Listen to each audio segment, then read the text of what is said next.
ఒక మేక ఒక ఈతలో ఎన్ని పిల్లలు పెడుతుంది అంటే ఏం చెప్తారు? 1 2 3 4 ఒకటి చెప్తారు, అంతకంటే ఎక్కువ అంటారుగా. కానీ ఈ మేక ఎన్ని పిల్లలు పెట్టిందంటే నా స్వామి రంగా చూడు.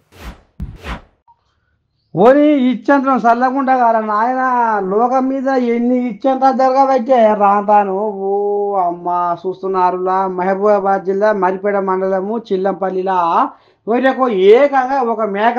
ఆ మేక అంటే ఇక కనపడుతుంది కదా, 2 3 పిల్లలు అని అనుకుంటున్నా. ఏంది కాదుల్లో 7 పిల్లలు వేసిందట మేక. అమ్మని దండం పెట్టి ఇది ఎక్కడి కథరో, ఇది ఎక్కడి ఇచ్చంత్రవరో, ఇది ఎక్కడి చిత్రంరో అని నెత్తికి చేతులు పెట్టుకుంటున్నారట ఆ ఊరోళ్ళు. అరే మేక అన్న తర్వాత 2 పిల్లలను 3 పిల్లలను 4 పిల్లలను వేసి చూసినాం కానీ, అరే ఏకంగా 7 పిల్లగానే ఈ మేక చిత్రం చల్లకుండా అని హో అమ్మ ముక్కున ఏలేసుకొని ఆ పోతున్నాడు ఉమ్మడి వరంగల్ జిల్లా జనాలు.